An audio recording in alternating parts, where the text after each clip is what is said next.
हाय दोस्तों, हमारे YouTube channel star study point में आप लोगों का स्वागत है।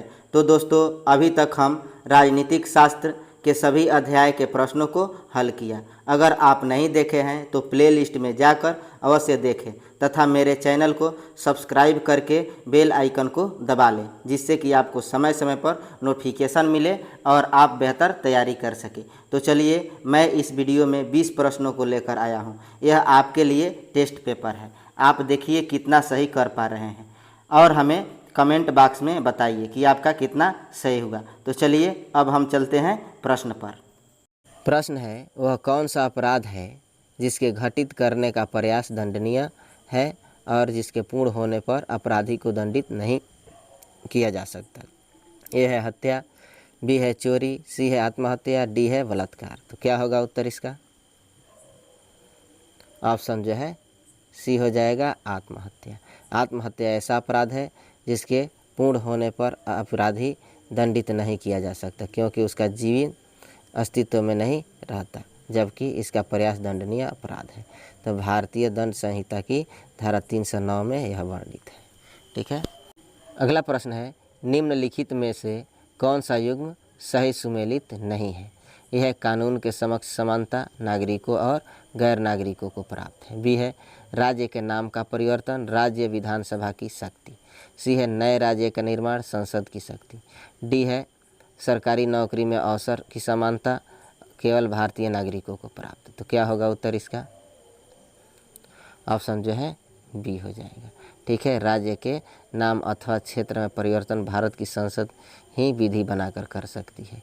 ठीक है, बाकी और तीनों जो है ऑप्शन ए, सी और डी सही है, लेकिन यह जो है बी सुमेलित नहीं है।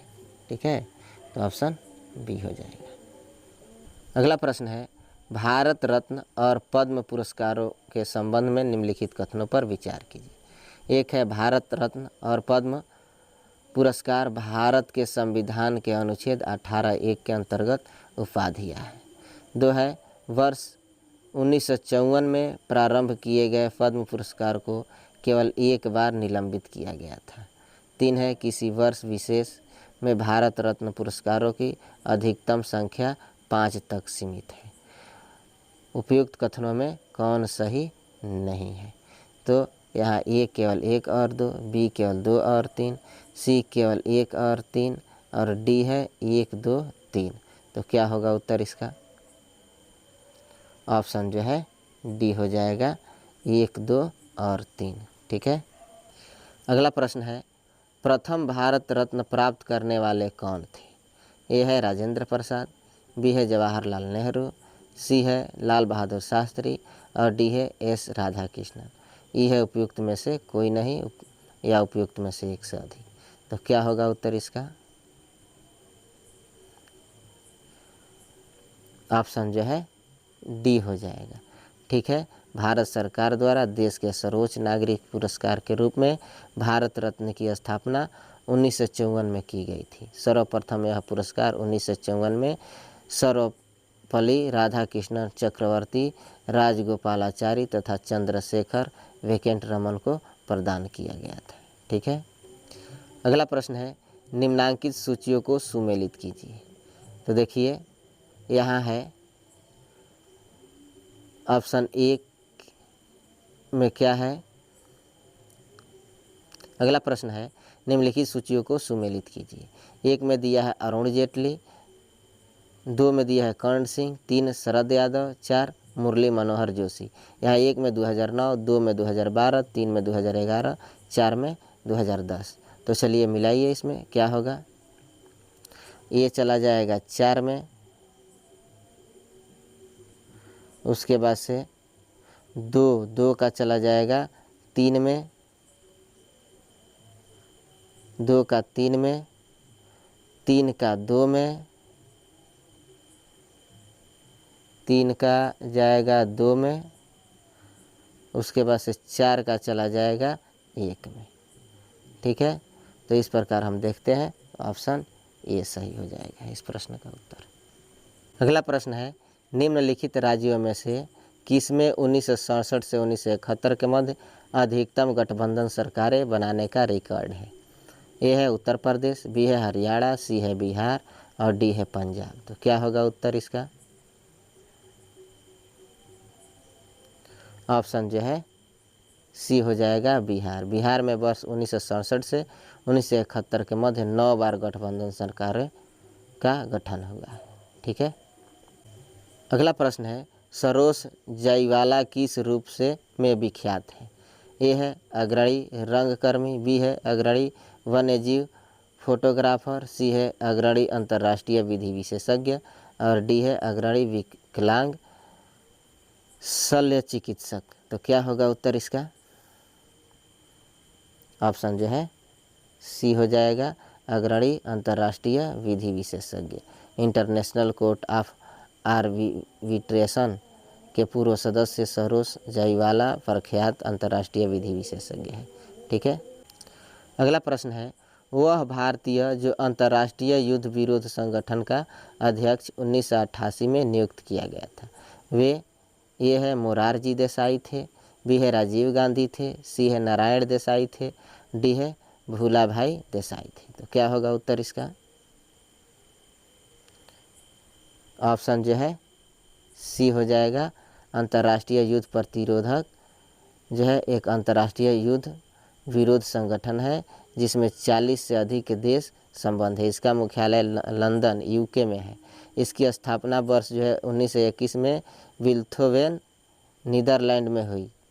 इस संगठन के अध्यक्ष के रूप में नारायण देसाई को 1988 से 1991 नियुक्त किया गया था। ठीक है। अगला प्रश्न है सूची 1 को सूची 2 से सुमिलित कीजिए और सूचियों के नीचे दिए गए कूट का प्रयोग कर सही उत्तर चुनिए।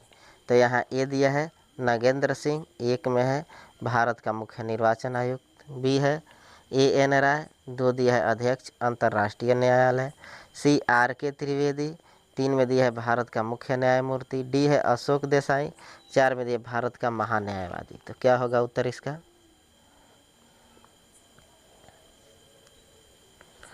नरेंद्र सिंह कहाँ जाएगा? अध्यक्ष अंतर्राष्ट्रीय न्यायालय, यानी चला जाएगा ये किस में? 2 में। ठीक है। उसके बाद से बी में दिया है AN राय, बी है AN राय, तो किस में जाएगा? ये 3 में जाएगा भारत का मुख्य न्यायमूर्ति। तो ये चला जाएगा 3 में भारत का मुख्य न्यायमूर्ति। सी में दिया है RK त्रिवेदी, तो कहाँ जाएगा? भारत का मुख्य निर्वाचन आयोग। सी चला जाएगा 1 में भारत का मुख्य निर्वाचन आयुक्त। डी का है अशोक देसाई, तो कहाँ जाएगा? ये 4 में चला जाएगा, 4 में भारत का महान्यायवादी। ठीक है। तो इस प्रकार हम देखते हैं इस प्रश्न का उत्तर ऑप्शन बी हो जाएगा। ठीक है। अगला प्रश्न है निम्नलिखित में से कौन जून 2009 में सृजित भारतीय विशिष्ट पहचान प्राधिकरण के प्रथम महानिदेशक नियुक्त किए गए? तो ये है श्री मोंटेक सिंह अहलूवालिया, बी है श्री नंदन नीलेकड़ी, सी है श्री अशोक देसाई, डी है श्री राम सेवक शर्मा। क्या होगा उत्तर इसका?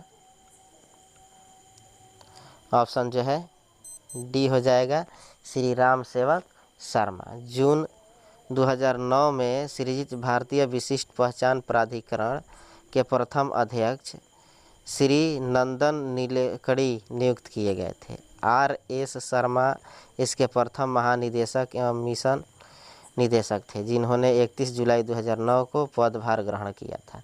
12 जुलाई 2016 से इस पद का नाम मुख्य कार्यकारी अधिकारी CEO कर दिया गया। वर्तमान में इसके CEO सौरभ गर्ग है। ठीक है।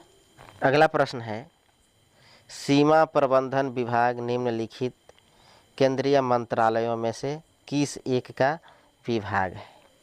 तो ए दिया है रक्षा मंत्रालय, बी है गृह मंत्रालय, सी है पोत परिवहन सड़क परिवहन और राजमार्ग मंत्रालय, डी है पर्यावरण और वन मंत्रालय। तो क्या होगा उत्तर इसका? ऑप्शन जो है बी हो जाएगा गृह मंत्रालय। सीमा प्रबंधन विभाग गृह मंत्रालय के अधीन है। ठीक है। अगला प्रश्न है निम्नलिखित में से कौन सा एक मानव संसाधन विकास मंत्रालय में विभाग नहीं है? ए है आरंभिक शिक्षा और साक्षरता विभाग, बी है माध्यमिक शिक्षा और उच्च विभाग, सी है तकनीक शिक्षा विभाग और डी है महिला और बाल विकास विभाग। तो क्या होगा उत्तर इसका?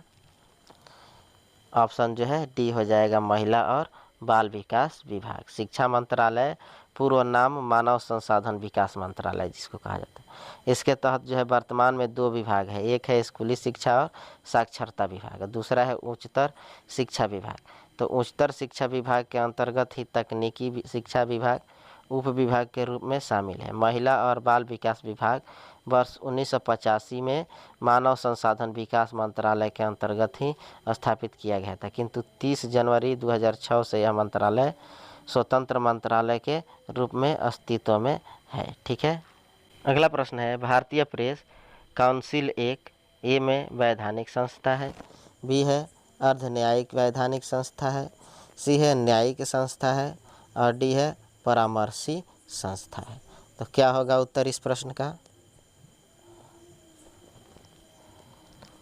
ऑप्शन जो है बी हो जाएगा, अर्ध न्यायिक वैधानिक संस्था है।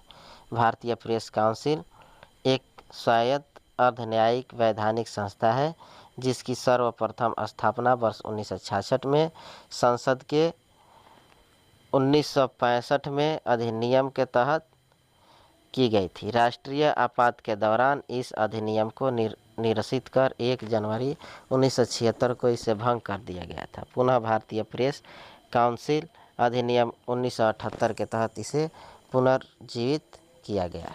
ठीक है। अगला प्रश्न है, निम्नलिखित में से कौन सा भारत के क्षेत्रवाद के उदय का कारण है? तो ये है असंतुलित विकास, बी है सांस्कृतिक पहचान खोने का भय, सी है राजनीतिक वर्चस्व और डी है उपरोक्त सभी। तो क्या होगा उत्तर इसका?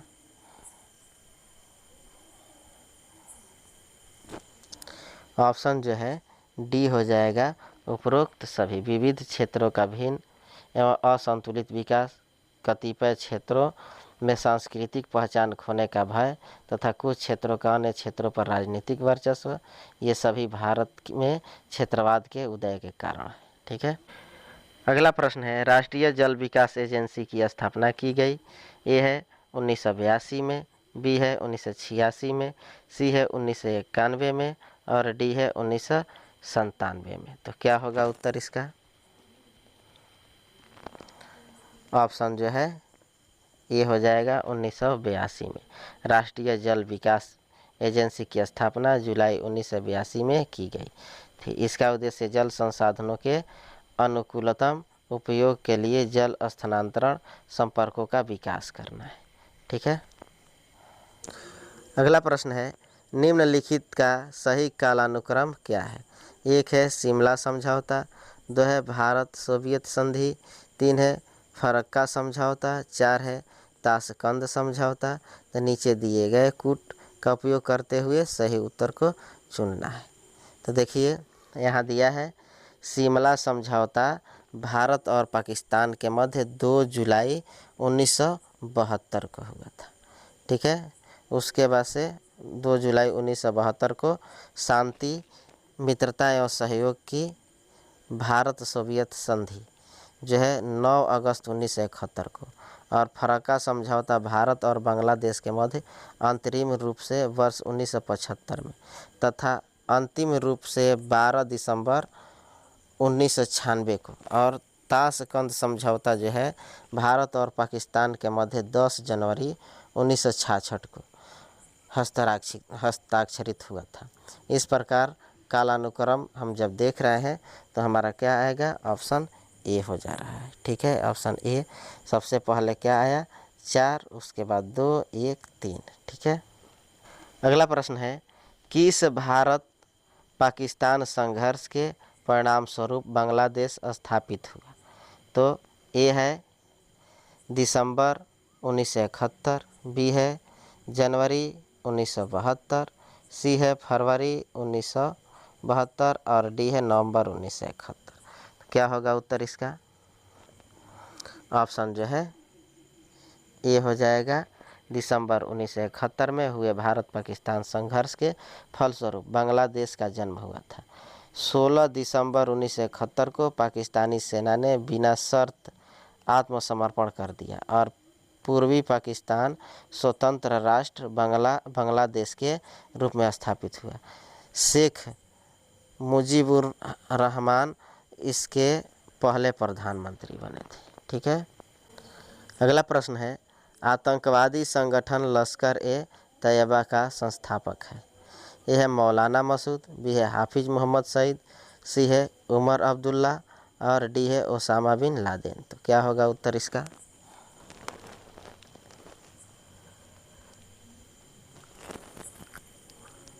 ऑप्शन जो है बी हो जाएगा, हाफिज मोहम्मद सईद। लश्कर ए तैयबा जो है दक्षिण एशिया में सक्रिय एक आतंकवादी संगठन है। पाकिस्तान आधारित इस आतंकी संगठन की स्थापना हाफिज मोहम्मद सईद और जफर इकबाल ने की थी। ठीक है, अगला प्रश्न है, निम्न किन देशों ने लिट्टे को प्रतिबंधित किया है? यह है भारत, श्रीलंका, फ्रांस, बी है भारत, श्रीलंका, संयुक्त राज्य अमेरिका, सी है श्रीलंका, नेपाल, भारत, डी है श्रीलंका, नेपाल, मालदीव। क्या होगा उत्तर इसका? ऑप्शन जो है बी हो जाएगा, भारत, श्रीलंका, संयुक्त राज्य अमेरिका। ठीक है, अगला प्रश्न है, जिबती आचार संहिता संबंधित है। ए है कांगो द्रोणी का संरक्षण, बी है समुद्री डकैतों के विरुद्ध अंतर्राष्ट्रीय समूह, सी है नैतिकता का घोषणा पत्र और डी है परमाणु परीक्षण संचालन सिद्धांत। क्या होगा उत्तर इसका?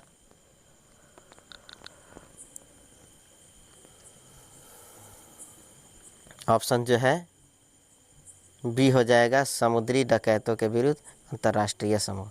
जीवती आचार संहिता समुद्री डकैतों के विरुद्ध अंतर्राष्ट्रीय समूह से संबंधित है। यह आचार संहिता पश्चिमी हिंद महासागर, लाल सागर तथा अदन की खाड़ी में जहाज़ों की समुद्री डकैती से सुरक्षा हेतु 29 जनवरी 2009 को इस क्षेत्र के तटवर्ती देशों द्वारा अपनाई गई थी। इसके वर्तमान में 20 हस्ताक्षरकर्ता देश हैं। अगला प्रश्न है, सुमेलित कीजिए।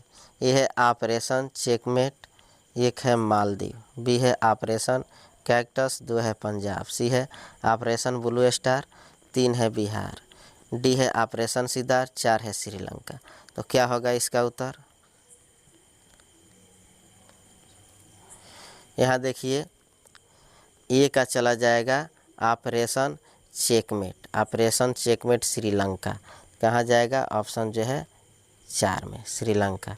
उसके बाद से ऑपरेशन कैक्टस, ऑपरेशन कैक्टस चला जाएगा मालदीव, यानी बी का चला जाएगा ऑप्शन 1 में।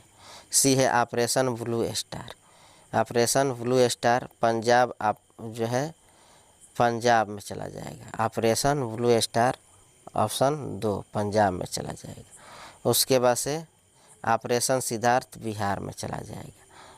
तो इस प्रकार से हम देखते हैं, तो हमारा ऑप्शन ए सही होगा इस प्रश्न का उत्तर। ठीक है, इस प्रश्न का उत्तर क्या हो जाएगा? Option A. तो चलिए दोस्तों, इस वीडियो का हमारा यह अंतिम प्रश्न था। इसी तरह के प्रश्नों के लिए हमारे चैनल को अधिक से अधिक शेयर कीजिए तथा सब्सक्राइब कर लीजिए और बेल आइकन को दबा दीजिए, जिससे कि समय समय पर आपको नोटिफिकेशन मिले और आप जो है बेहतर तैयारी कर सके। तो चलिए अब हम आपसे विदा लेते हैं। जय हिंद,